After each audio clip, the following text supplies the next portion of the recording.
नमस्कार, स्वागत है सफलता आईएएस के ऑनलाइन प्लेटफॉर्म में। आज हम यूनिट सेकंड स्टार्ट करने जा रहे हैं। इससे पहले हमने यूनिट फर्स्ट और यूनिट 10 को कंप्लीट कर लिया था।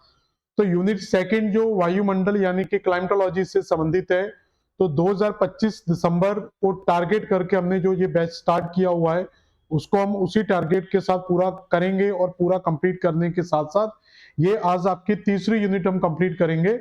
तो उसका पहला जो चैप्टर होगा इस जलवायु विज्ञान का, वो पहला चैप्टर है आपका वायुमंडल की संरचना और उसका संगठन यानी कि composition and structure of atmosphere. तो देखते हैं इससे किस तरीके से क्वेश्चन पूछेंगे। तो पहला क्वेश्चन ही आपका 2025 यानी कि लेटेस्ट बिल्कुल क्वेश्चन है। तो क्या इससे पूछा गया है, इसमें पहला क्वेश्चन दिया हुआ है रेडियो साउंड उपकरण संबंधित है। ये शुरू के 5-7 क्वेश्चन है जो आपके केवल हिंदी में, उसके बाद सारे क्वेश्चन आपको बाइलिंगुअल मिल जाएंगे।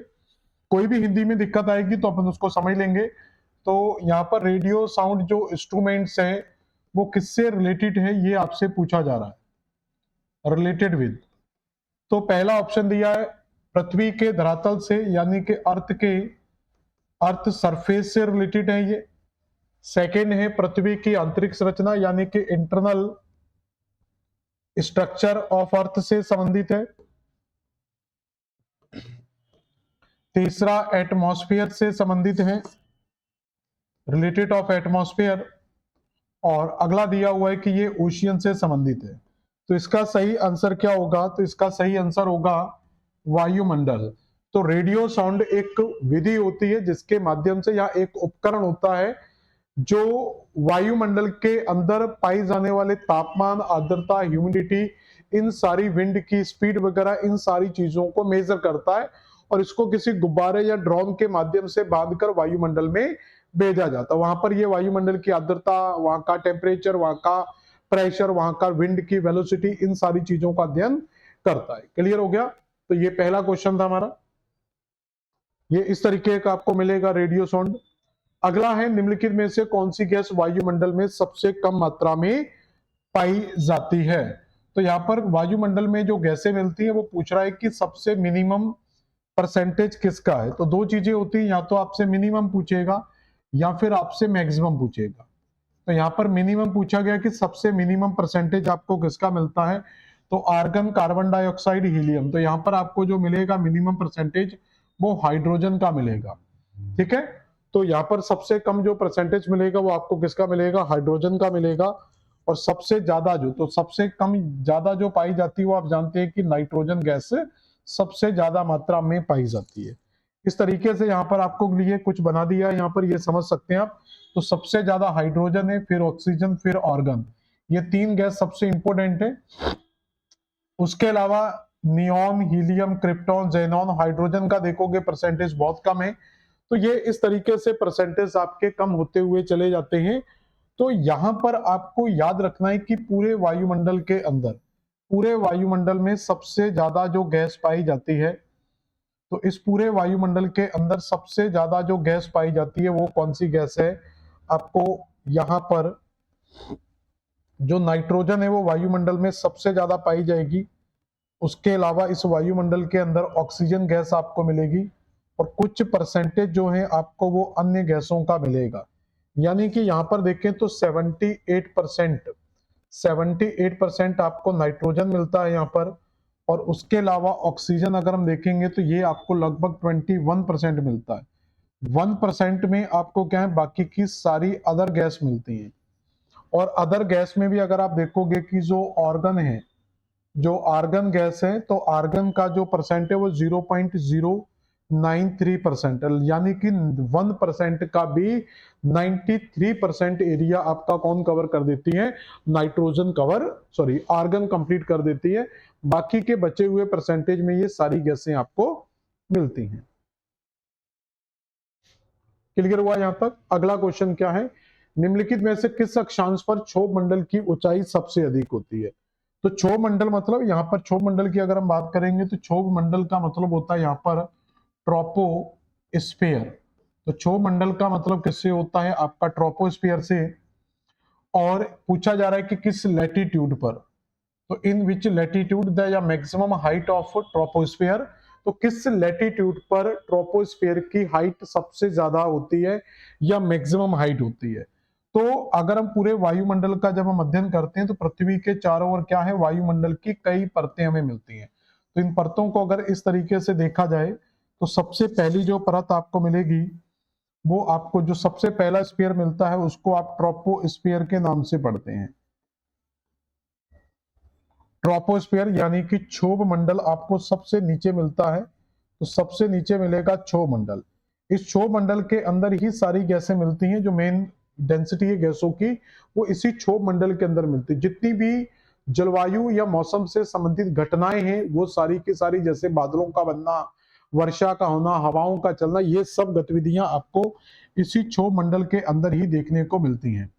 तो अगर क्षोभ मंडल की हाइट को इक्वेटर पर मेजर किया जाए तो इक्वेटर लाइन पर जो हाइट है वो लगभग 16 से 18 किलोमीटर आपको मिलती है। और अगर यही आप इसको पोल पर निकाला जाए, अगर इसी को पोल पर निकाला जाए आपकी 6 से 8 किलोमीटर आती है। और ये आपकी क्षोभ सीमा की हाइट होती है। किस क्या बोलते हैं इसको? ट्रोपोपॉस यानी कि क्षोभ सीमा के नाम से जाना जाता है। इसके ऊपर फिर आपका अगला मंडल स्टार्ट हो जाता है जिसको कहते हैं समताप मंडल। समताप मंडल, और ऊपर की सीमा को क्या कहा जाता है? तो इसको कहा जाता है समताप सीमा। तो ये कहलाएगी आपकी समताप सीमा। तो अभी बात हो रही थी हमारी क्षोभ मंडल की। तो क्षोभ मंडल की ध्रुवों पर ऊंचाई अधिकतम न्यूनतम और विषुवत रेखा पर इसकी ऊंचाई अधिकतम होती है, क्योंकि विषुवत रेखा पर तापमान ज्यादा होता है। तो ज्यादा तापमान होने के कारण हवा गर्म होगी, यानी कि वायुमंडल की गैसें गर्म होंगी और ऊपर उठेंगी। और ध्रुवों पर हमेशा वायुमंडल क्या होता है? ठंडा होता है। तो वहां पर वायुमंडल नीचे की ओर बैठेगा, इसलिए ध्रुवों पर मिनिमम और इक्वेटर पर मैक्सिमम हाइट आपको मिलती है। तो इसका सही आंसर जो हम लगाएंगे वो इक्वेटर लाइन लगाएंगे। तो इक्वेटर पर जो हाइट है वो maximum height of troposphere in equator. Clear हो गया यहां तक? अगला क्वेश्चन क्या बेटा? वायुमंडल का सामान्य परिसंचरण किन पर निर्भर नहीं करता? तो सामान्य परिसंचरण का मतलब हो गया कि वायुमंडल में जो नॉर्मल आपका मूवमेंट हो रहा है, तो जो नॉर्मल मूवमेंट आपको यहाँ कन्वर्जेंस आपको देखने को मिलता है वायुमंडल का, यानी कि गैसों का मूवमेंट जो हमें देखने को मिलता है वो किस चीज पर निर्भर नहीं करता। तो पहला दिया हुआ है प्रेशर बेल्ट। देखो अगर हम प्रेशर बेल्ट की बात करें तो प्रेशर बेल्ट होना बहुत जरूरी है, क्योंकि wind always blow high pressure to low pressure. तो बिना हाई प्रेशर लो प्रेशर के तो विंड ब्लो ही नहीं करेगी। तो विंड ब्लो करने के लिए हाई प्रेशर और लो प्रेशर का होना बहुत जरूरी होता है। हाई प्रेशर और लो प्रेशर से ही क्या होता है? विंड कोई भी ब्लो करती है। दूसरे अगर हम पॉइंट की यहां पर बात करेंगे, दूसरा पॉइंट दिया महासागर एवं महाद्वीप। तो हमेशा हम जानते हैं कि ये आपको महाद्वीप का भाग है, और यहां पर आपको इस साइड मान लेंगे ये महासागर का भाग है। तो हमेशा विंड क्या होती है कि इसको land breeze, sea breeze, monsoon wind से समझ सकते हैं।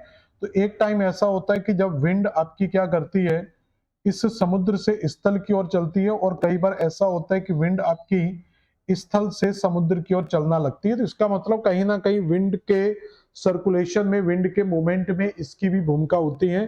तीसरा होता है पृथ्वी का घूर्णन। पृथ्वी का घूर्णन आपका डे और नाइट के इंपैक्ट डालता है, ठीक है ना। और पृथ्वी के घूर्णन से भी कहीं ना कहीं इसका इंपैक्ट पड़ने को देखने को मिलेगा, लेकिन देशांतर रेखाओं का कोई भी इंपैक्ट नहीं पड़ता है। तो डी आंसर आपका बिल्कुल सही होगा कि देशांतर का इसके ऊपर कोई भी इंपैक्ट नहीं पड़ेगा। तो सही आंसर आप क्या लगाएंगे? डी आंसर बिल्कुल सही लगाएंगे इसका, देशांतर का कोई भी इंपैक्ट यहाँ पर नहीं मिलेगा। किसी भी समय पृथ्वी पर मौजूद कुल पानी का कितना प्रतिशत वायुमंडल में मौजूद होता है? पृथ्वी पर हम जानते हैं कि वायु जो जल भंडार की अगर हम बात करेंगे तो जल के सबसे बड़े जो स्रोत हैं वो हमारे पास महासागर होते हैं। तो मतलब 97 जो परसेंट पानी है वो आपको महासागरों में मिलता है, लेकिन ये पानी कैसा है? खारा पानी। अब इसमें से 3% जो बचेगा वो आपका मीठा पानी मिलेगा आपको। और ये मीठे पानी में भी याद रखेंगे 3% में, अगर इसको एज अ 100% मान ले 3% का, तो इसमें 2% पानी तो आपका केवल किसमें है? ग्लेशियर में जमा हुआ है। तो इसको भी हम डायरेक्टली यूज नहीं कर पा रहे हैं। तो इस तरीके से परसेंटेज क्या होता है, फिर कुछ नदियों में पानी चला जाएगा, कुछ भूमिगत में चला जाएगा। रिवर के अंदर अगर हम बात करें तो रिवर के अंदर जो आपको पानी मिलता है वो 0.01% मिलता है। तो पूरी पृथ्वी की नदियों का जो पानी है वो 0.1% है। और इतना ही पानी आपको जानकर आश्चर्य होगा कि इतना ही पानी आपको कहाँ मिलता है, हमारी पृथ्वी के वायुमंडल में मिलता है। तो जितना पानी हमारी पृथ्वी पर नदियों में मिलता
हेलो, ठीक है। तो साउंड की अभी प्रॉब्लम्स आई थी तो उसको एक बार रिकॉल कर लेते हैं, ठीक है ना।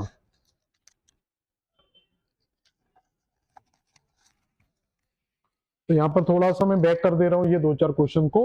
तो यहाँ पर हमने देखा था कि वायुमंडल का सामान्य परिचरण किस पर निर्भर नहीं करता, तो वो देशांतर रेखाओं पर ये परिसंचरण आपका निर्भर नहीं करेगा। तो देशांतर पर ये परिसंचरण निर्भर नहीं करेगा, ठीक है। क्लियर हो गया यहाँ तक?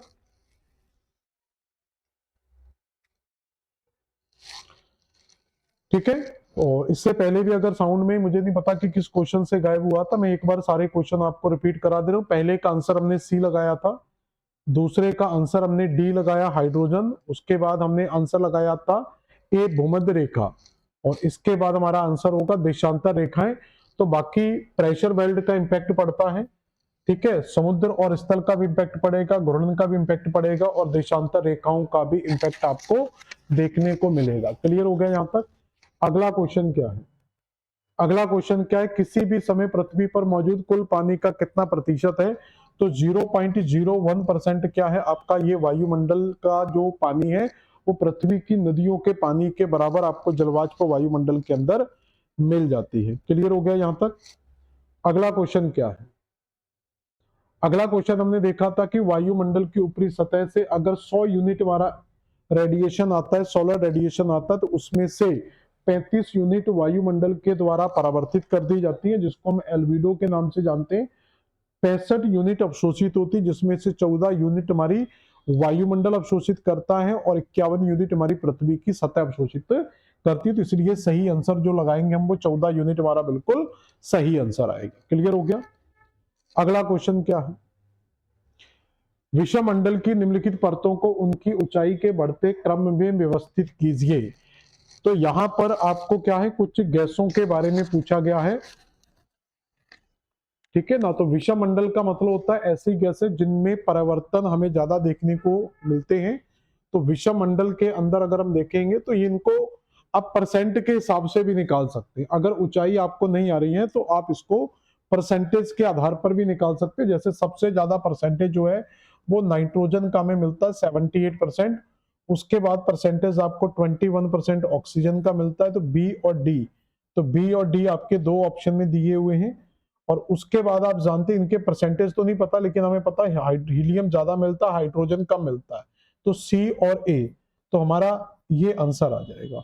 तो ऊंचाई भी डिपेंड करती है कि गैसें कितनी ज्यादा, तो गैसों की मात्रा के आधार पर ही डेंसिटी डिसाइड होती है। तो जो जितनी ज्यादा डेंस गैस होगी वो उतनी नीचे होगी, जितनी विरल गैस होगी वो उतनी ज्यादा ऊपर होगी। अगला क्वेश्चन क्या है? निम्नलिखित में से कौन सी वायुमंडलीय गैस परिवर्तनशील की श्रेणी में आती है? यानी कि कौन सी गैस है जिसमें सबसे ज्यादा परिवर्तनशील मिलता है? तो कुछ गैसें स्थायी होती हैं और कुछ गैसें आपकी क्या होती हैं, परिवर्तनशील होती हैं। जैसे तीन गैसें हम जानते हैं कि पूरे वायुमंडल के अंदर सबसे ज्यादा जो परसेंटेज है वो आपको, तो 78% जो आपको मिलता है यहाँ पर वायुमंडल के अंदर। तो 78% आपको जो मिलेगा वो नाइट्रोजन मिलेगा और उसके बाद आपका 21% आपको ऑक्सीजन मिलता है और 1% जो है आपको अदर गैसें मिलती है, उसमें भी 0.093% आर्गन मिलता है। तो इसका मतलब ये जो तीन गैसें मिल रही हैं आपको, नाइट्रोजन, ऑक्सीजन और आर्गन, इसका परसेंट वायुमंडल में बहुत ज्यादा होता है, इसलिए ये हमेशा स्थिर रहती है। तो नाइट्रोजन भी एक स्थिर में रहती है, ऑक्सीजन भी स्थिर में रहता है, ऑर्गन भी। लेकिन ओजोन है जिसका परसेंटेज बहुत कम होता है, ये एक अस्थिर गैस होती है। तो अस्थिर गैसें या परिवर्तनशील ऐसी गैसें होती है जिनमें जिनका जो परसेंटेज है वो ज्यादातर क्या होता है, बदलता रहता है, उनको अस्थिर गैसों में शामिल किया जाता है। ठीक है, ये लिखा हुआ है कुछ स्थायी गैसें जैसे ऑक्सीजन, नाइट्रोजन, ऑर्गन, ये सब स्थायी गैसें बाकी के अस्थायी गैसों में आती हैं। वायुमंडल के संदर्भ में इनमें से कौन सा कथन सही नहीं है? तो सबसे पहले अगर हम देखें कि वायुमंडल कहा किसे जाता है,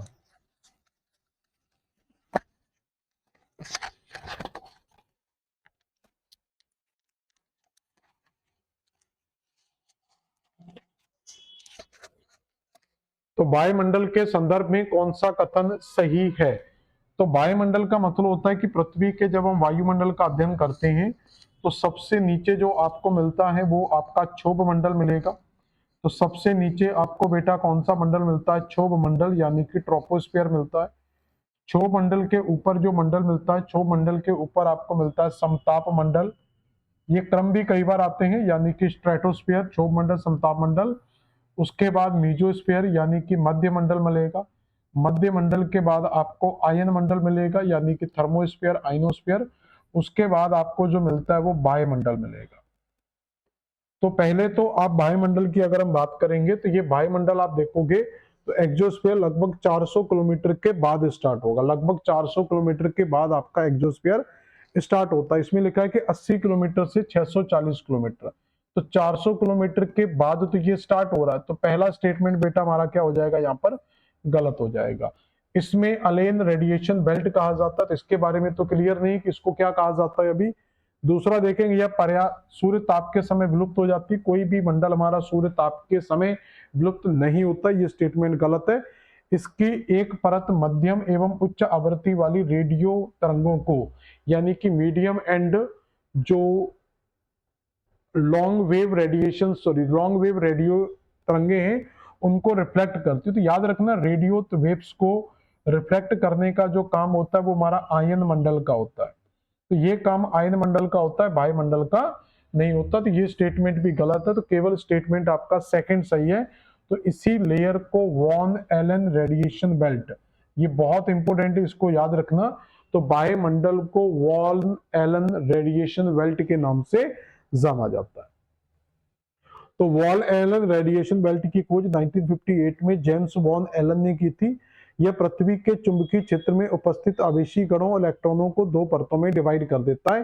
तो इसी एक्सोस्फीयर के ऊपर जो मैग्नेटिक जोन मिलते हैं उसी के आधार पर इसको स्टडी किया जाता है, बाकी का पढ़ने की जरूरत नहीं है आपको। नीचे दिए गए कथन दिए गए जिनमें से एक कथन और दूसरे का कारण है, यानी कि आपको कथन और कारण यानी कि स्टेटमेंट और रीजन दोनों दिया हुआ है।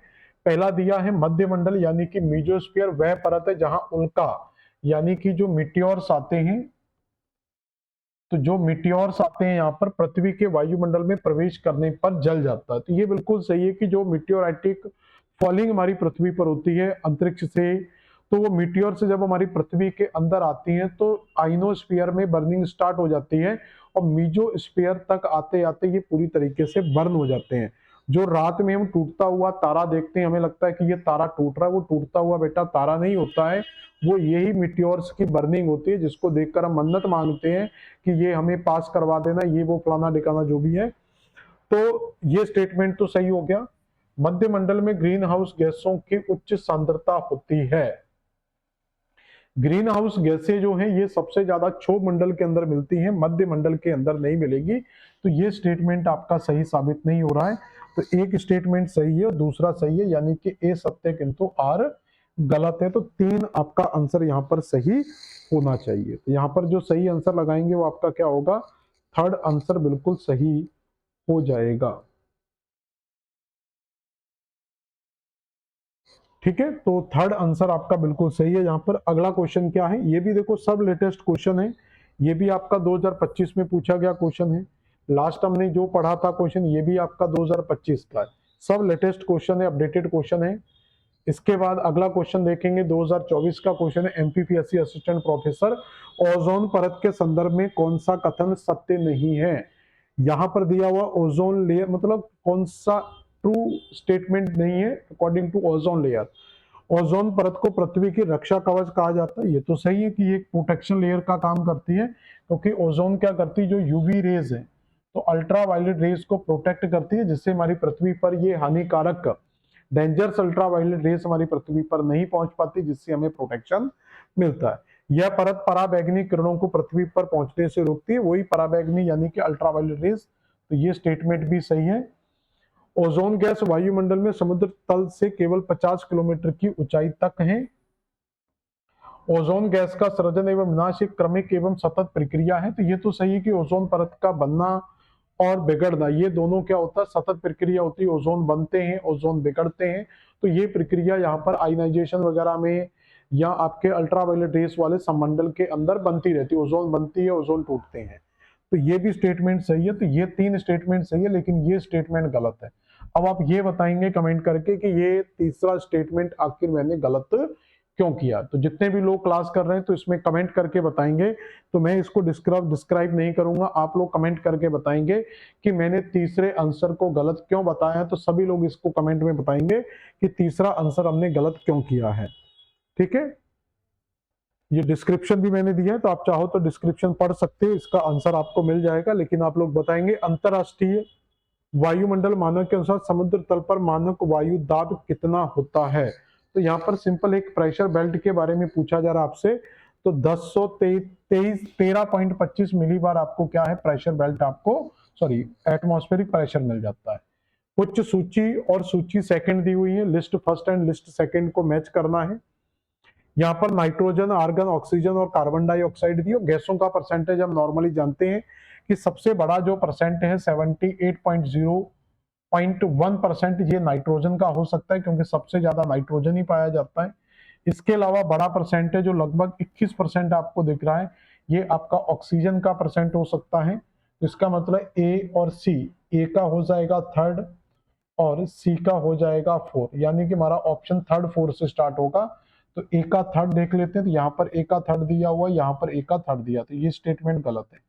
फिर सी का क्या होना चाहिए, फोर, तो यहाँ पर ये हमारा आंसर हो सकता है, लेकिन यहाँ पर सी का फोर नहीं है, तो ये भी गलत हो गया। तो ऑप्शन आपके पास एक ही बचता है, ये दिया है सी का फोर, तो ये आंसर आपका हो जाएगा। तो बाकी के बारे में हम जानते हैं कि आर्गन तीसरे नंबर पर पाई जाने वाली गैस है 0.93%, और कार्बन डाइऑक्साइड जो है आपकी 0.03% मात्रा में पाई जाती है। क्लियर हो गया ये क्वेश्चन। अगला बेटा क्वेश्चन क्या है, ठीक है, ये सारे परसेंटेज हम ऑलरेडी पढ़ चुके हैं। कुछ कोटेशन दिए हुए, फिर समताप मंडल में ओजोन परत सूर्य के विकिरण के एक हिस्से को अवशोषित करती है, इसे ग्रह तक पहुंचने में रोकती है। यानी कि जो समताप मंडल है, जो मेजोस्फीयर है, मेजोस्फीयर के अंदर ही क्या है, आपको O3 की लेयर मिलेगी, ओजोन लेयर मिलेगी, और ये क्या करती है, सूर्य से जो विकिरण आता है उस विकिरण की यूवी रेस को क्या करती हैं, तो यूवी रेस को ये रोक लेती हैं। तो ये क्या करती है, यूवी रेस को रोकती हैं, तो ये कोटेशन बिल्कुल सही है। और अंटार्कटिका महाद्वीप के ऊपर ओजोन छिद्र की खोज की गई, तो ये भी हमें प्रमाण मिलते हैं कि ओजोन लेयर का डिप्लेशन हो रहा है। और ओजोन लेयर का डिप्लेशन कहां पर हमें देखने को मिलता है, अंटार्कटिका में देखने को मिलता है। तो इसका मतलब ये स्टेटमेंट भी सही है, लेकिन आपको व्याख्या सही नहीं लग रही कि खोज करने से व्याख्या सही हो जाएगी, तो हम बी आंसर पर जाएंगे। ए और आर दोनों सही है, A and R both right, but R is not explain, R A की सही व्याख्या नहीं करता, R is not explain A, तो ए को, आर ए को सही तरीके से एक्सप्लेन नहीं करता। अगला क्वेश्चन क्या, वायुमंडल में ये ओजोन लेयर अगर आप देखोगे ना, तो ये ओजोन लेयर आपको यहां मिलती है, तो ये हमारा सरफेस है, तो सरफेस से 50 किलोमीटर की ऊंचाई पर आपको ओजोन मिलती है, लेकिन सरफेस से नहीं मिलती, ये आपको यहां से लगभग 20 से 30 किलोमीटर से स्टार्ट हो जाती है। तो सरफेस से नहीं बल्कि स्ट्रेटोस्फीयर के ऊपर 20 से 30 किलोमीटर में आपको ओजोन लेयर मिलती है, जो सूर्य से आने वाली यूवी रेस को क्या करती हैं, तो यूवी रेस को प्रोटेक्ट करती, जिससे ये किरणें हमारे वायुमंडल में नहीं प्रवेश कर पाती या पृथ्वी की सतह पर प्रवेश नहीं कर पाती। अरेंज द, अब देखोगे, अब ये सारे के सारे अभी तक मैंने जो क्वेश्चन बताए आपको, वो सारे के सारे 2024 और 24 एंड 25 के क्वेश्चन थे। अब कुछ और क्वेश्चन है पुराने। arrange the flow low arrange the lower layer of the atmosphere is ascending order, तो निम्नलिखित को आरोही क्रम में व्यवस्थित कीजिए। तो इसका सही आंसर क्या होगा, जल्दी बताएं। तो आरोही क्रम में सबसे पहली जो नीचे से ऊपर जाना है, तो सबसे पहले आपको क्षोभ मंडल मिलता है, तो ये तो कोई भी मैच नहीं कर रहा, पहले से ही सही हो जाएगा। तो क्षोभ मंडल, फिर समताप मंडल, ओजोन मंडल और मध्य मंडल, तो इस तरीके से आपको ये सारे मंडल देखने को मिल जाते हैं। ठीक है, हम डायग्राम में भी इसको देख चुके थे। तो सबसे पहले जो आपको मिलेगा वो आपको यहाँ पर क्षोभ मंडल मिलेगा। क्षोभ मंडल की ऊंचाई इक्वेटर पर 16 से 18 किलोमीटर और पोल्स पर आपकी 8 किलोमीटर होती है। उसके ऊपर 50 किलोमीटर की ऊंचाई पर आपको समताप मंडल मिलता है, और समताप के बाद आपको O3 लेयर यानी कि ओजोन मंडल मिलेगा 23 से 50 किलोमीटर के बीच में। फिर 50 से 80 किलोमीटर के बीच में आपको मध्य मंडल मिलेगा, मेजोस्फीयर। फिर आपको आयन मंडल मिलेगा यानी कि ताप मंडल मिलेगा। तो ये आपका 400, और उसके बाद आपको वायुमंडल मिलता है। तो ये क्रम आपको याद रखना है इसका। इसके बाद है अरेंज द, ये तो हो चुका है ना हमारा क्वेश्चन। अगला देखेंगे, अगला क्वेश्चन है the atmosphere layer which is a part of the biosphere is called, तो वायुमंडल की जो परत है जो जैव मंडल का पार्ट है। तो जैव मंडल में क्या आता है, तो जैव मंडल में आपका स्थल मंडल, वायुमंडल, जल मंडल, तीनों मंडलों को मिला लिया जाए तो जैव मंडल बनता है। तो जैव मंडल में जिसके अंदर जीव जंतु वनस्पतियां पाई जाती, वो हमारा जैव मंडल है। और जैव मंडल के अंदर वायुमंडल की सबसे नीचे की परत जो है वो आएगी, यानी कि ट्रोपोस्फियर की लेयर आएगी। तो जैव मंडल का संबंध बेटा किससे होगा, तो ये ट्रोपोस्फियर की लेयर से होगा, क्षोभ सीमा से या क्षोभ मंडल से होगा। अब कुछ आपके कोटेशन और रीजन दिया हुआ है। वायुमंडल में समताप मंडल परत को हवाई जहाज उड़ाने के लिए अधिमान्य किया गया है। The atmospheric layer of the atmosphere is perfect to fly.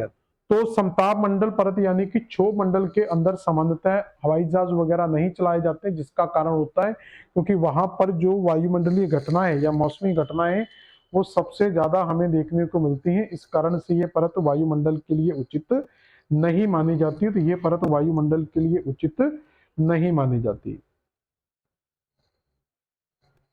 Clear हो गया। अब दूसरा क्या दिया हुआ है, तो समताप मंडल में क्या होता है, किसी भी प्रकार का डिस्टरबेंस हमें देखने को नहीं मिलता, इसलिए वो वायुमंडल के लिए एक आदर्श कंडीशन होती है। The stratosphere layer is relative to stable and characterised is a vertical air. तो वर्टिकल एयर नहीं मिलती है, जब भी एयर आपको मिलेगी वो हॉरिजॉन्टल मिलेंगी, इसलिए ये स्टेटमेंट आपका सही नहीं है। तो ए सही है और आर आपका सही गलत है। तो पहला ही आंसर हो जाएगा, ए स्टेटमेंट आपका सही हो जाएगा और आर स्टेटमेंट आपका क्या यहाँ पर गलत होगा। तो स्टेटमेंट सही है और आर स्टेटमेंट आपका क्या है, गलत हो जाएगा। अगला क्वेश्चन क्या है, in which layer of the atmosphere does the phenomena of the aurora occur. तो वायुमंडल की किस परत में ध्रुवीय प्रकाश की घटना होती है। तो ये आपको आयन मंडल के अंदर देखने को मिलेगा, क्योंकि आयन मंडल के अंदर क्या होता है, जो एक्सरेज और गामा रेज आती हैं उनका हाइड्रोजन और नाइट्रोजन के अणुओं के साथ आयनीकरण होता है, ब्लास्टिंग होती है। तो आयनीकरण के कारण वहां पर क्या होता है, बहुत ज्यादा ब्लास्टिंग टाइप की मिलती है। अब इस ब्लास्टिंग को अगर हमें देखना है, या तो हम इसको नॉर्थ पोल से देख सकते हैं या तो साउथ पोल से इस ब्लास्टिंग को देख सकते हैं। क्यों नहीं देख पाते, क्योंकि अगर हम यहाँ नॉर्मल कंडीशन में देखेंगे तो सनलाइट ऑलरेडी इतनी ज्यादा है कि उस सनलाइट के अंदर अगर ब्लास्टिंग हो भी रही है तो हमें ब्लास्टिंग दिखाई नहीं देगी। तो आपको अंधेरे में जाकर जब हम देखेंगे तो वो ब्लास्टिंग आपको वहां पर दिखाई देगी। तो ये अरोरा की घटना नॉर्थ पोल पर भी होती है और साउथ पोल पर भी हमें दिखाई देती है। तो नॉर्थ पोल पर इसको क्या बोला जाता है, नॉर्थ पोल पर इसको अरोरा बोरियालिस के नाम से जाना जाता है। तो इसको अरोरा बोरियालिस कहा जाता है, बोरियालिस। और साउथ पोल पर इसको अरोरा ऑस्ट्रियालिस कहा जाता है। तो ये दोनों नाम याद रखना। और ये होता कहां पर है, ये आयन मंडल के अंदर होता है। तो लेकिन दिखते कहां पर है, मैं नॉर्थ पोल और साउथ पोल पर। तो अरोरा की घटना नॉर्थ पोल में अरोरा ओरियालिस बोरियालिस और दक्षिणी ध्रुव में अरोरा ऑस्ट्रियालिस के नाम से जानी जाती है। ठीक है। अगला क्वेश्चन क्या है, विच of the following is not true about the ionosphere. तो आयन मंडल के संदर्भ में कौन सा कथन सही नहीं है। तो it is reflect to radio waves. तो ये बिल्कुल सही है कि आयन मंडल क्या करता है, रेडियो तरंगों को परावर्तित कर देता है। The gases here exist in the ionic form. तो यहाँ पर क्या है, गैसें आयनिक रूप में होती है, इसलिए यहाँ पर आयनाइजेशन होता है। It is the cold layer of the atmosphere. और फिर दिया है it is between the mesosphere and thermosphere. तो ये पूरी की पूरी जो लेयर है आपको कहां मिलेगी, सबसे नीचे आपको क्या मिलेगा, क्षोभ मंडल। उसके बाद आपको क्या मिलेगा, समताप मंडल। तो क्षोभ मंडल, समताप मंडल, फिर मध्य मंडल, फिर आपका आयन मंडल और उसके बाद आपका वायुमंडल। तो यहां पर दिया या मध्य मंडल और ताप मंडल के मध्य अव्यारोपित है। तो मध्य मंडल एवं ताप मंडल के बीच में it is lie between the mesosphere and thermosphere. हालांकि आयन मंडल को ही ताप मंडल के नाम से जाना जाता है। तो ये ज्यादा स्टेटमेंट सही नहीं लग रहा है हमें, गलत हो सकता है, क्या सत्य नहीं। लेकिन एक स्टेटमेंट और गलत है कि ये वायुमंडल की सबसे ठंडी परत है, क्योंकि यहाँ पर आयनीकरण होता है। तो आयनीकरण होने के कारण यहाँ पर क्या होता है, तापमान ज्यादा हो जाता है, इसलिए इसको तापमंडल भी कहा जाता है। तो ये स्टेटमेंट ज्यादा गलत है, सॉरी ये भी गलत लग रहा है, ये वाला ज्यादा गलत है। तो हम आंसर जो लगाएंगे वो सी पर जाएंगे, सी हमारा ज्यादा बेस्ट होगा, क्योंकि ये वातावरण की ठंडी नहीं बल्कि एक कैसी परत है, गर्म परत है। अगला क्वेश्चन है, which layer of the atmosphere are known as the Appleton layer. तो किसको एप्लीटन परत के नाम से जाना जाता है। तो जो F1 और F2 लेयर्स हैं इन्हीं को एप्लीटन परत के नाम से जाना जाता है। तो सी आंसर हमारा बिल्कुल सही होगा। ये क्या होती है एप्लीटन परत, समझ ले जरा। तो ये आयन मंडल के अंदर पाई जाती है, ये पूरे का पूरा आयन मंडल है। तो आयन मंडल में जो सबसे पहली लेयर होती है उसको डी लेयर कहा जाता है। फिर ई लेयर आती है, फिर एफ लेयर आती है और उसके बाद आपकी जी लेयर आती है। इसी एफ लेयर को कहा जाता है, इसी एफ लेयर को कैनली हेविसाइड लेयर कहा जाता है और इसी ई लेयर को कैनली हेविसाइड कहा जाता है और इसी एफ लेयर को एप्लीटन लेयर के नाम से जाना जाता है। इन तीनों लेयर्स का जो सबसे बड़ा इंपॉर्टेंस होता है वो ये होता है कि ये क्या करती है, रेडियो वेव्स को रिफ्लेक्ट करती है। पूरे का पूरा आयन मंडल, पूरे का पूरा आयन मंडल ही क्या करता है, रेडियो वेव्स को रिफ्लेक्ट करता है। लेकिन इसके अलग अलग फ्रिक्वेंसी होती है, जैसे सबसे पहले लॉन्ग रेडियो वेव्स, फिर मीडियम रेडियो वेव, फिर शॉर्ट रेडियो वेव्स। तो सबसे पहले डी क्या करेगा, सबसे लॉन्ग रेडियो वेव्स को रिफ्लेक्ट करेगा, फिर ई मीडियम वाले को, और एफ क्या करेगा, सबसे शॉर्ट रेडिएशन रेडियो वेव्स को यहां से रिफ्लेक्ट करेगा। क्लियर हो गया? तो ये आयन मंडल का महत्वपूर्ण योगदान याद रखेंगे। L all climatic and weather changes equal, तो जितनी भी मौसम और वायुमंडल की घटना है, ये हम पहले भी पढ़ चुके हैं कि ये सारी घटनाएं क्षोभ मंडल में घटित होती हैं। तो ये आंसर आपका सिंपल आ जाएगा।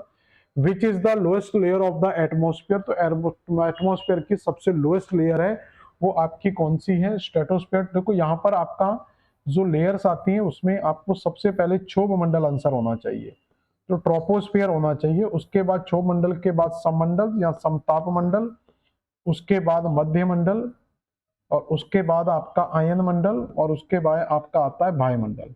तो यहां पर पूछ रहा है कि सबसे layer the lowest layer of the atmosphere, तो लोएस्ट आपकी क्षोभ मंडल होता है, लेकिन क्षोभ मंडल ऑप्शन में नहीं दिया है, तो आप इसमें समताप मंडल लगा सकते हैं। तो आप इसका आंसर क्या कर सकते हैं, समताप मंडल लगा सकते हो, क्योंकि क्षोभ मंडल ऑप्शन में नहीं है, तो आप इसमें समताप मंडल में जा सकते हैं।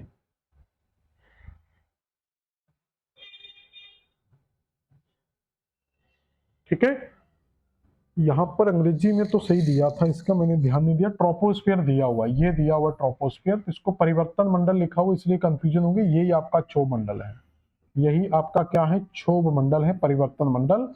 तो इसलिए अंग्रेजी में थोड़ा ठीक रहता है करना। तो ये आंसर नहीं होगा हमारा, हमारा आंसर होगा बी बॉम्बे, ये वाला नहीं लगाना है, इसको मैं इरेज कर दे रहा हूं। तो ये आंसर नहीं लगाएंगे, आंसर क्या लगाएंगे हम, तो इसमें आंसर लगाएंगे हम बी बॉम्बे, परिवर्तन मंडल। अंग्रेजी पढ़ लेते तो गलत नहीं होता, ट्रोपोस्फियर ऑप्शन में दिया हुआ था। अगला क्वेश्चन क्या है, ये कुछ आपको मेजो मिलाने के लिए दी गई है। जैसे पहला दिया वॉल एलन विकर्ण मेखला, तो वॉल एलन के बारे में हम पढ़ चुके थे पहले से ही, तो वायुमंडल को वॉल एलन के नाम से जाना जाता है, तो ये वायुमंडल का आपका बिल्कुल सही है। एप्लीटन परत के बारे में हम जान चुके थे कि आइनोस्फीयर को डी, ई और एफ में जाना जाता है, और डी लेयर को ही एप्लीटन परत के नाम से जाना जाता है, जो सबसे शॉर्ट रेडियो वेव है उनको रिफ्लेक्ट करती है, तो ये भी सही है। कैनली हेविसाइड अगर हम बात करेंगे तो इसमें से जो डी की जगह अगर हम ई कर लें तो ज्यादा बेस्ट होगा, तो ई लेयर को हेनली साइड के नाम से जाना जाता है, जो मीडियम रेडियो वेव्स को रिफ्लेक्ट करती है। मौसमी घटना सारी ट्रोपोबॉस या ट्रोपोस्फीयर में होती है, तो ये भी सही है। तो हमारा जो गलत हो रहा है वो ये है, तो डी की जगह ई होना चाहिए था, तो सी आंसर हमारा बिल्कुल सही होगा। तो सही आंसर क्या होगा हमारा, सी बिल्कुल सही होगा। अगला क्वेश्चन है द मूवमेंट ऑफ एयर, यानी कि circulation of air is the troposphere is causes, तो ट्रोपोस्फियर में जो वायु का मोमेंटम हो रहा है वो किसके कारण होता है, तो वो कन्वेक्शनल करंट के कारण होता है। तो हमारा जो क्षोभ मंडल है सबसे नीचे, तो जब इसमें हाई टेम्परेचर होता है तो हाई टेम्परेचर से एयर गर्म होकर ऊपर उठती है, इसी को कन्वेक्शनल करंट की मेथड कहते हैं। क्योंकि ये कन्वेक्शनल करंट ऊपर जाएंगे तो यहाँ पर लो प्रेशर बनेगा, और बगल के हाई प्रेशर से विंड क्या होगी, मूवमेंट करना स्टार्ट कर देगी। अगला क्वेश्चन क्या, from which layer of the atmosphere are short wave radio reflector, तो अभी हम आयन मंडल को पढ़ चुके थे, तो आयन मंडल को, तो आयन मंडल यहां से स्टार्ट करेंगे हम। तो इसमें पहला मिलता है डी लेयर, फिर ई लेयर और फिर एफ लेयर। तो डी लेयर क्या करती है, जो लॉन्ग रेडियो वेव्स है उनको रिफ्लेक्ट करती है, ये आपका मीडियम को, और ये सबसे शॉर्ट रेडियो वेव्स को रिफ्लेक्ट करता है। तो यहाँ पर ionosphere is the short wave radio, तो शॉर्ट वेव जो होता है वो किसके द्वारा रिफ्लेक्ट किया जाएगा, एफ लेयर के द्वारा रिफ्लेक्ट किया जाएगा, जिसको एप्लीटन लेयर के नाम से भी जानते हैं। अगला क्वेश्चन क्या है, तो ये दिया हुआ है सारा डी लेयर, ई लेयर, एफ लेयर, तो ये कैमली हेविसाइड और एफ को क्या बोलते हैं, एप्लीटन। तो एफ लेयर शॉर्ट वेव है, ये रेडिएशन को रिफ्लेक्ट करेगी। विच of the flowing layer is the atmosphere is reflect electromagnetic waves. तो इलेक्ट्रोमैग्नेटिक वेव्स को कौन रिफ्लेक्ट करता है? तो इलेक्ट्रो जो है ये आपकी क्षोभ मंडल, स्ट्रेटोस्फीयर, ओजोन, तो इसका आयन मंडल लगा सकते हो आंसर, तो ये आयन मंडल इनको रिफ्लेक्ट करता है। Which layer of the atmosphere is also known as the ionosphere. तो आइनोस्फीयर किसको कहा जाता है? तो मध्य मंडल को तो कहा नहीं जाता, क्षोभ मंडल को कहा नहीं जाता, स्ट्रेटोस्फीयर को कहा नहीं जाता, तो थर्मोस्फीयर, थर्मोस्फीयर को आइनोस्फीयर, या ये कह सकते हैं आइनोस्फीयर को थर्मोस्फीयर कहते हैं due to ionisation. And ionisation से जब हाई टेम्परेचर बढ़ता है तो इसी को तापमंडल के नाम से जाना जाता है। अगला क्वेश्चन क्या है? तो ये आपका दिया हुआ है एक्सोस्फीयर, और इसी एक्सोस्फीयर को हम थर्मोस्फीयर के नाम से, सॉरी गलत निशान लगा दिया, एक्सोस्फीयर के नीचे ये दिया हुआ आइनोस्फीयर, और इसी आइनोस्फीयर को हम क्या कहते हैं? थर्मोस्फीयर के नाम से जानते हैं, जहां पर एक्स रेज और गामा रेज के साथ क्या होता है? आयनाइजेशन की प्रक्रिया होती है। The maximum amount of the ozone gas is the atmosphere is found. तो ओजोन लेयर आपको कहां मिलती है? तो क्षोभ मंडल, क्षोभ मंडल के ऊपर मिलता है 50 किलोमीटर तक समताप मंडल, तो समताप मंडल के ऊपरी भाग में आपको ओजोन लेयर मिल जाती है, तो समताप मंडल के ऊपरी भाग में आपको ओजोन लेयर मिलेगी। अगला क्वेश्चन है the main cause of the ozone depletion. तो ओजोन क्षरण में सबसे बड़ी जो भूमिका होती है वो आपकी सीएफसी यानी कि एक मानवकृत गैस क्लोरोफ्लोरोकार्बन की होती है। तो सबसे बड़ी भूमिका किसकी होती है? सीएफसी यानी कि क्लोरोफ्लोरोकार्बन की सबसे बड़ी भूमिका हमें देखने को मिलती है। क्लियर हो गया? अगला है Dobson unit is defined as a unit of the measurement of. तो डॉप्सन इकाई को परिभाषित किया जाता है, तो डॉप्सन का यूज किया जाता है ओजोन के कंसंट्रेशन यानी कि ओजोन की सांद्रता को मापने के लिए। मैं 1 सेकंड का ब्रेक लूंगा, अभी बैक आ रहा हूं, ठीक है? जब तक आप इस क्वेश्चन को करेंगे 1 मिनट, 1 या 2 मिनट में।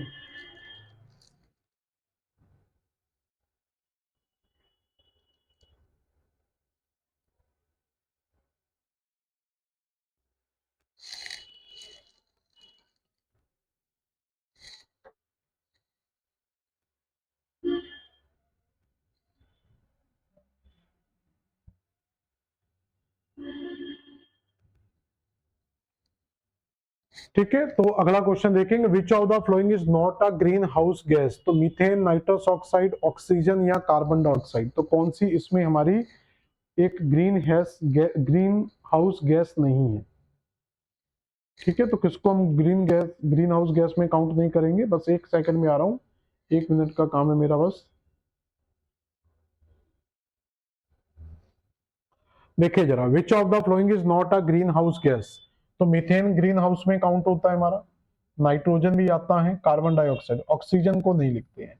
तो सही आंसर, वैसे ही सिंपल क्वेश्चन था तो ऑक्सीजन नहीं आएगा, तो इसके अंदर आपका मीथेन आएगा, नाइट्रस ऑक्साइड आएगा, कार्बन डाइऑक्साइड आएगा, ओजोन आएगा, सल्फर डाइऑक्साइड, कार्बन मोनोऑक्साइड और क्लोरोफ्लोरो कार्बन। ऑक्सीजन यहाँ पर नहीं आएगा, तो नाइट्रोजन और ऑक्सीजन नहीं आते हैं। Which part of the electromagnetic spectrum cause skin cancer. तो जो इलेक्ट्रोमैग्नेटिक स्पेक्ट्रम होता है उस स्पेक्ट्रम के अंदर आती हैं अल्ट्रा वायलेट रेस, और यही अल्ट्रा वायलेट रेस को हमारा ओजोन लेयर क्या करती है? रिफ्लेक्ट करती है, उसको प्रोटेक्ट करती है। तो हमारा जो सही आंसर आएगा, तो सही आंसर क्या हो जाएगा? आपके अल्ट्रा वायलेट रेस। तो ये जो यूवी रेस कहते हैं जिनको पराबैंगनी किरणें कहा जाता है, तो बी आंसर बिल्कुल सही आएगा। वायुमंडल की सांद्रता नापी जाती, the humidity of the atmosphere is measure by. तो इसको निकालने के लिए यूज किया जाता है, तो वायुमंडल की सांद्रता को नापने के लिए हाइग्रोमीटर का, और ओजोन की सांद्रता को मापने के लिए हम डॉप्सन यूनिट का या डॉप्सन इकाई का प्रयोग करते हैं। नेक्स्ट क्वेश्चन क्या है? The green house effect was the first directly. तो किसने ग्रीन हाउस प्रभाव का प्रथम बार विवरण किसने दिया था? तो जोसेफ फॉरियर ने इसके सबसे पहले बारे में बताया था। अगला क्वेश्चन क्या? वायुमंडल में निम्नलिखित में से कौन सी गैस सूर्य के विकिरण पृथ्वी की सतह से ऊष्मा अवशोषित करती है? विच of the flowing gas absorb solar radiation and heat from the earth surface. तो क्या होगा इसका आंसर, जल्दी बताएं। तो सूर्य के रेडिएशन को भी एब्जॉर्ब करेगी और अर्थ के रेडिएशन को भी एब्जॉर्ब करेगी, तो ऐसी गैस को कहा जा सकता है कार्बन डाइऑक्साइड। अगला है solar ultraviolet photons react with which particles from the Connelly Heaviside layers, यानी कि ई लेयर, यानी कि आयन मंडल। याद रखो, सीधा सीधा इसका क्वेश्चन आयन मंडल से है। तो आयन मंडल में जो सोलर अल्ट्रावायलेट फोटॉन्स आते हैं वो किसके साथ क्रिया करते हैं? नाइट्रोजन तथा नाइट्रोजन के अणुओं के साथ ऑक्सीजन, ऑक्सीजन के अणुओं के साथ ओजोन या हीलियम हाइड्रोजन के अणुओं के साथ। तो यहाँ पर जो ऑक्सीजन के अणु है वो ज्यादा इंपॉर्टेंट होते हैं। तो ये ऑक्सीजन के साथ जब ये इनका रिएक्शन होता है आपके एक्स और गामा रेस का, तो उसके साथ क्या होता है? आयनाइजेशन की प्रक्रिया होती है। तो बी आंसर इसमें ज्यादा बेस्ट होगा। ठीक है, अगला कौन सा? Which of the flowing atmospheric layer reflect radio waves transmitted from the earth back to earth. ये हम पढ़ चुके हैं कि ये काम करना किसका होता है? आयन मंडल का काम होता है। अगला, which layers contain 75 of the total gases mass of the atmosphere. तो सबसे ज्यादा जो है गैसें वो आपको किसमें मिलती हैं? क्षोभ मंडल के अंदर मिलती हैं। तो ए डी आंसर आपका बिल्कुल सही होगा। What is the approximate thickness of the atmosphere? तो एटमॉस्फेयर की अप्रोक्सीमेट थिकनेस कितनी होती है, यानी कि कहां तक होता है? तो ये 1000 किलोमीटर तक आपको क्या मिलता है? एटमॉस्फेयर मिलता है। विच of the following is related formation of ozone? तो ओजोन के फॉर्मेशन में एक फोटोकेमिकल मेथड यूज होती है। तो जब हम यहाँ पर स्टडी करते हैं फोटोकेमिकल, जैसे आप देखोगे कि जब फॉग का फॉर्मेशन होता है तो फॉग के अंदर दो तरीके का फॉग आता है। एक तो आपका सल्फ्यूरस फॉग आता है और एक फोटोकेमिकल फॉग आता है। तो फोटोकेमिकल फॉग के अंदर जो है वो ओजोन की सांद्रता सबसे ज्यादा मिलती है। तो ये फोटोकेमिकल प्रोसेस से होता है, यानी कि सूर्य की एक रासायनिक प्रक्रिया के द्वारा यहाँ पर होता है। Which gas is the most important as the main contributor of the greenhouse effect? तो ग्रीन हाउस इफेक्ट में सबसे इंपोर्टेंट गैस कौन सी होती है? जल्दी इसका आंसर बताएंगे। तो carbon dioxide, chlorofluorocarbon, carbon monoxide, helium. तो सबसे ज्यादा जो मेन इंपोर्टेंट रोल होता है वो किसका है? कार्बन डाइऑक्साइड का परसेंटेज सबसे ज्यादा मिलेगा। अगला, विच of the following is not a part of the stratosphere?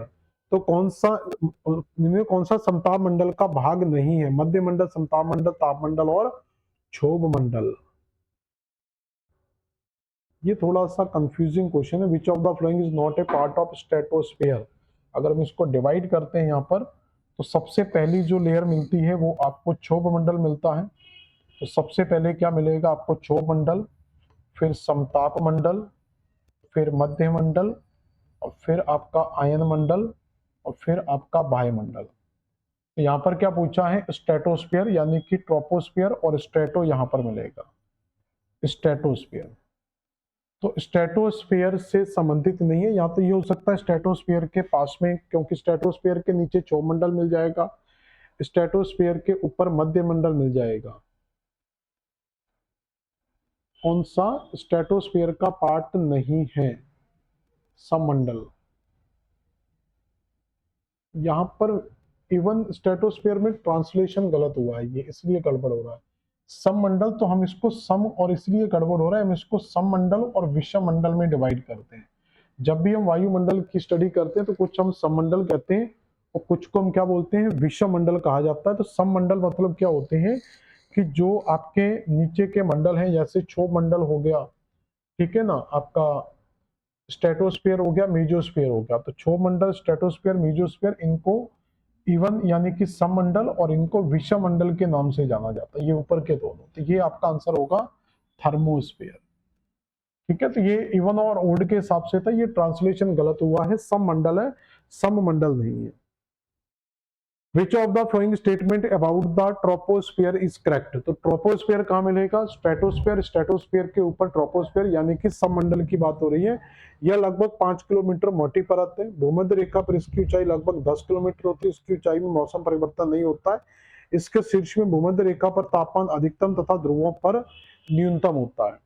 ठीक है ना। ट्रोपोस्फीयर सबसे नीचे की लेयर आपको मिलेगी। नीचे की जो लेयर है वो क्या कहलाती है? आपकी ट्रोपोस्फीयर। उसके ऊपर क्या मिलेगा? स्ट्रेटोस्फीयर। तो क्षोभ मंडल की बात हो रही है यहाँ पर। तो यह लगभग 5 किलोमीटर मोटी परत है। यह भूमध्य रेखा पर औसत ऊंचाई लगभग 10 किलोमीटर होती है। वैसे भूमध्य रेखा पर जो ऊंचाई होती है वो 16 से 18 किलोमीटर होती है। तो ये भी सही हो सकता है। इसकी ऊंचाई में मौसमी परिवर्तन नहीं होता। तो ये स्टेटमेंट तो पहले गलत कर दो कि इसमें मौसमी परिवर्तन तो हमें देखने को मिलेंगे ही मिलेंगे। इसके शीर्ष में भूमध्य रेखा पर तापमान अधिकतम तथा ध्रुवों पर अपेक्षाकृत न्यूनतम होता है। तो ये स्टेटमेंट आपका सही हो सकता है। भूमध्य रेखा पर औसत ऊंचाई आपकी 16 से 18 किलोमीटर लगभग होती है। तो ये स्टेटमेंट भी मुझे सही नहीं लग रहा, तो ये स्टेटमेंट भी हम क्या है, गलत कर सकते हैं। ठीक है, और इसकी मोटाई 5 किलोमीटर, तो ये मिनिमम आपका जो है 6 से 8 किलोमीटर मिलता है, 8 किलोमीटर लगा सकते हैं। ये 16 से 18 आपका इक्वेटर पर मिलता है, तो ये भी गलत है। तो डी आंसर ही हमारा सही लग रहा है मुझे। तो भूमध्य रेखा पर तापमान अधिकतम और ध्रुवों पर तापमान क्या होगा, न्यूनतम मिलता है। तो ये स्टेटमेंट हमारा सही होगा। अगला क्वेश्चन क्या, which of the flowing process is least important in heating at the atmosphere. तो एटमॉस्फेयर में हीटिंग में convection, latent heat, terrestrial radiation, ये सब होता है। कंडक्शन जो होता है, कंडक्शन की जो प्रोसेस होती है, ये आपका स्थल पर सबसे ज्यादा काम करता है। तो ये हीट ट्रांसफर की कुछ मेथड है जिसमें कंडक्शन की मेथड है जो सॉलिड पार्टिकल में सबसे ज्यादा काम करती है। तो ये कंडक्शन हमेशा सॉलिड पार्टिकल में काम करता है, रेडिएशन आपका एयर में काम करता है, कन्वेक्शन जो है आपका ये लिक्विड या गैस में काम करता है। क्लियर हो गया, ये लिक्विड या गैस में काम करेगा। अगला है विच of the flowing has least production of the atmosphere by volume. तो कौन सी सबसे कम अनुपात में पाई जाती है। तो नाइट्रोजन तो हम जानते हैं सबसे ज्यादा पाया जाता है, पहले नंबर पर नाइट्रोजन, दूसरे नंबर पर ऑक्सीजन, तीसरे नंबर पर ऑर्गन, उसके बाद कार्बन डाइऑक्साइड, सबसे कम यहाँ पर कौन सी मिलेगी, नियॉन मिलेगी। तो आप ई आंसर लगाएंगे, नियॉन सबसे कम मिलेगी। तो नाइट्रोजन, ऑक्सीजन, ऑर्गन, कार्बन, उसके बाद आपको लास्ट मिलती कार्बन के बाद कौन सी, कार्बन डाइऑक्साइड के बाद नियॉन। अगला क्वेश्चन क्या है, the thickness of the troposphere is the greatest at the equator. तो क्षोभमंडल की मोटाई विषुवत रेखा पर सर्वाधिक होती है। तो ये स्टेटमेंट तो सही है, क्योंकि विषुवत रेखा के निकटतम सूर्य उच्च तथा संबंध सशक्त होता है। तो ये ए आर दोनों सही है और आर एक की सही व्याख्या भी कर रहा है। तो हम सही आंसर क्या लगाएंगे इसमें, ए आंसर हमारा बिल्कुल सही होगा। विच of the following is not a green house gas. तो ये तो हम कई बार पढ़ चुके हैं, ये भी है, ये भी है, ये भी है। आर्गन नहीं आती। ऑक्सीजन शुरू की तीन जो गैसें, ऑक्सीजन, नाइट्रोजन और आर्गन, ये तीन छोड़कर लगभग आप इसमें कोई भी आंसर लगा सकते हो। तो ये सारी गैसें हम इसकी कई बार चर्चा कर चुके हैं। The boundary level between the troposphere and mesosphere is called. तो जहां पर क्या है, कौन सी बाउंड्री की बात कर रहा है, तो सबसे नीचे आपको क्या मिलेगा, ट्रोपोस्फियर यानी कि क्षोभ मंडल मिलेगा। तो सबसे नीचे क्या मिलेगा, क्षोभ मंडल। उसके बाद आपका स्ट्रेटोस्फियर यानी कि समताप मंडल। तो यहाँ पर क्वेश्चन क्या है, स्ट्रेटोस्फियर एंड मीजोस्फियर। तो स्ट्रेटोस्फियर, इसके ऊपर आपको मध्य मंडल मिलेगा यानी कि मीजोस्फियर मिलेगा। तो यहाँ पर जो बाउंड्री पूछ रहा है वो इसके बारे में पूछ रहा है। तो इसको क्या बोला जाएगा, स्ट्रेटोस्फियर एंड मीजोस्फियर। तो जिसके ऊपर बाउंड्री होती है उसी को पॉस बोलते हैं। तो ये समताप सीमा कहलाएगी यानी कि स्ट्रेटोपॉस कहलाएगा। तो यहाँ पर दिया होगा स्ट्रेटोपॉस कहीं ना कहीं, तो ये डी आंसर आ जाएगा, स्ट्रेटोपॉस। जो कभी भी पॉस को पढ़ना हो तो जो लेयर एंड हो रही है, जो लेयर खत्म हो रही है, उसी के ऊपरी भाग को हम इसके नाम से जानते हैं। अगला क्वेश्चन क्या है, देखोगे यहाँ पर ये ट्रोपोपॉस हो गया, ट्रोपोस्फियर के ऊपर, स्ट्रेटोस्फियर, स्ट्रेटोस्फियर के ऊपर मेसोपॉस, मेसो के। तो ये क्वेश्चन आपसे पूछा गया था। और हाइट भी कई बार पूछ लेता है, ये 50 किलोमीटर मिलता है, ये 80 किलोमीटर मिलता है। जो सम और विषम मंडल का क्वेश्चन था वो यहां से था, तो इनको सम मंडल कहा जाता है और हेट्रोस्फीयर को विषम मंडल कहा जाता है। तो यहां तक 80 किलोमीटर तक यानी कि ट्रोपोस्फीयर, स्ट्रेटोस्फीयर, मेसोस्फीयर सम मंडल में आते हैं, आइनोस्फीयर, एक्सोस्फीयर हमारे विषम मंडल के अंतर्गत आते हैं। अगला क्वेश्चन क्या है, सैकड़ों किलोमीटर की ऊंचाई तक फैला सकेंद्रित परतों का गैसीय आवरण है। ये सही हो सकता है। गुरुत्वाकर्षण शक्ति के कारण यह पृथ्वी, किसके बारे में क्वेश्चन है, वायुमंडल के बारे में। गुरुत्वाकर्षण शक्ति के कारण यह पृथ्वी से अलग नहीं हो सकता, यह भी सही है। इसकी सबसे निचली परत को स्ट्रेटोस्फीयर कहते हैं, स्ट्रेटोस्फीयर नहीं कहते, सबसे निचली परत को ट्रोपोस्फीयर कहा जाता है, ट्रोपो के नाम से जाना जाता है। स्ट्रेटोस्फीयर सेकंड नंबर पर आती है। तो ये स्टेटमेंट गलत है। तो थर्ड इसमें दिया, ये भी गलत है, ये भी दिया, ये भी गलत है। तो केवल बी ऑप्शन आएगा। तो बी ऑप्शन हमारा बिल्कुल क्या यहाँ पर सही होगा। तो हमारा सही आंसर क्या होगा, बी आएगा। अगला है what is the physical condition of the atmosphere is given time called. तो किसी निश्चित दिए गए समय में भौतिक दशा को क्या कहते हैं, तो इसको मौसम के नाम से जाना जाता है। तो वायुमंडल में जब भी कोई शॉर्ट टाइम चेंज होता है या फिजिकली एक्टिविटीज होती हैं तो शॉर्ट टाइम परिवर्तन को मौसम कहा जाता है, और वायुमंडल में होने वाले लॉन्ग टाइम परिवर्तनों को, तो शॉर्ट टाइम को क्या कहा जाएगा, मौसम, और लॉन्ग टाइम परिवर्तन को क्या कहा जाएगा, जलवायु। तो ये मौसम और जलवायु में अंतर आप याद रखेंगे, मौसम और जलवायु। तो जलवायु जो होता है ये दीर्घकालिक परिवर्तन होते हैं, और मौसम जो होता है ये अल्पकालिक, यानी कि 1 डे से लेकर 1 डे से 1 ईयर तक के परिवर्तन यहाँ आते हैं, और 1 ईयर से लेकर 10 या 30 ईयर तक के परिवर्तन आपको यहाँ पर देखने को मिलते हैं, यानी कि 30 साल तक के परिवर्तन आपको यहाँ पर देखने को मिलते हैं। अगला क्वेश्चन क्या, which of the gas filter the maximum ultraviolet rays in sunlight. तो ये हम पढ़ चुके हैं। तो अल्ट्रावायलेट रेस को सबसे ज्यादा फिल्ट्रेट कौन करता है, ओजोन लेयर करती है। अगला क्वेश्चन है विच of the flowing gas is not natural components of the atmosphere.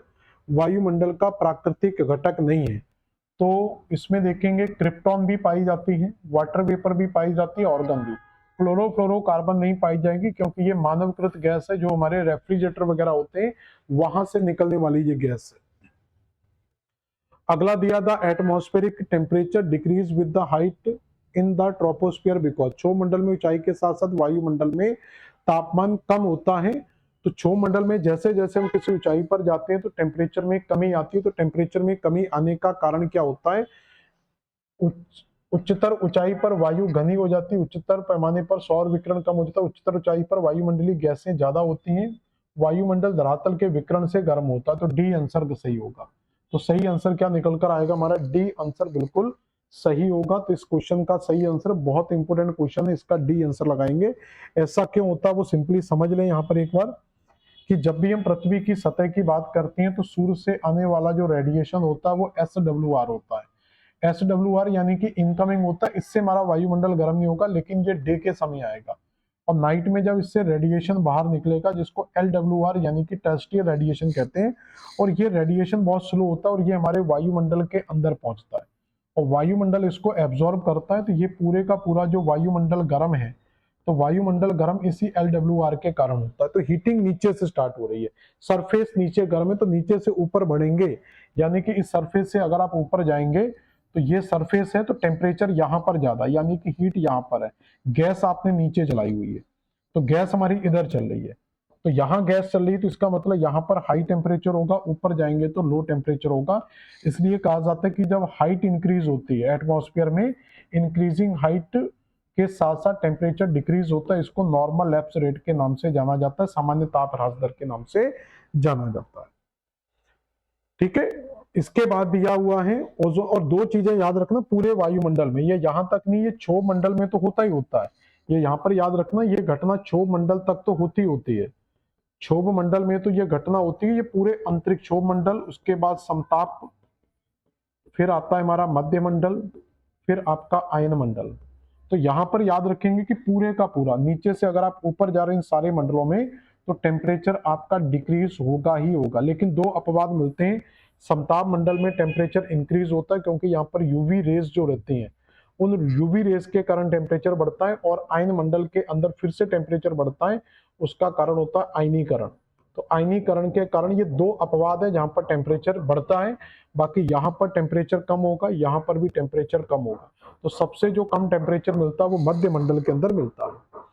अगला क्वेश्चन है the ozone hole appears over the south poles region. Ozone नष्ट करने वाली गैसें पूरे समताप मंडल में उपस्थित रहती हैं। तो इसका सही आंसर क्या होगा 53 का, जल्दी बताएं। तो ए स्टेटमेंट जो है वो तो सही है आपका, ठीक है ना, ओजोन को खत्म करने वाली गैसें तो ये पूरे समताप मंडल में उपस्थित नहीं रहती, ये तो क्लोरोफ्लोरोकार्बन वाला जो ग्रीन हाउस गैसों के इफेक्ट है उनके कारण होता है। तो ये आपका सही आंसर हो जाएगा, ए सत्य है परंतु आर यहाँ पर गलत है। The narrow band of the high speed wind is appear troposphere. तो क्षोभ मंडल के ऊपर, हमारे वायुमंडल के ऊपर इस तरीके से एक वायु का संचलन चलता है जिसको जेट स्ट्रीम के नाम से जाना जाता है। तो वायुमंडल के ऊपर एक नैरो बेल्ट मियंडर शेप में चलने वाला अपर एयर सर्कुलेशन है जिसको जेट स्ट्रीम के नाम से जाना जाता है। और ये आज की क्लास का आपका यहाँ पर लास्ट क्वेश्चन होगा, the green house effect causes by the समुद्री जल द्वारा पराबैंगनी विकिरणों के अवशोषण के कारण, वातावरण के कार्बन डाइऑक्साइड के कारण, समुद्री सतहों पर अवरक्त प्रतिबिंब के कारण, वनस्पति के अवरक्त प्रतिबिंब के कारण। ठीक है ना। तो हरित गैस प्रभाव किसके द्वारा होता है, इसमें सबसे बड़ी भूमिका होती है कार्बन डाइऑक्साइड की और दूसरी होती है जल वाष्प की। तो ये ग्रीन हाउस गैस में सबसे इंपॉर्टेंट रोल प्ले करते हैं। तो हमारा सही आंसर आ जाएगा बी, बॉम्बे। तो इस तरीके से आज की क्लास के आपके यहाँ पर सारे क्वेश्चन कंप्लीट होते हैं। तो पहला चैप्टर जो है ये हमने पूरी तरीके से यहाँ पर कंप्लीट कर लिया है। ठीक है, फर्स्ट चैप्टर आपका यहाँ पर पूरा कंप्लीट हो गया है। अब मिलेंगे हम सेकेंड टॉपिक के साथ। आज की क्लास को यहीं समाप्त करेंगे, मिलते हैं नेक्स्ट। धन्यवाद।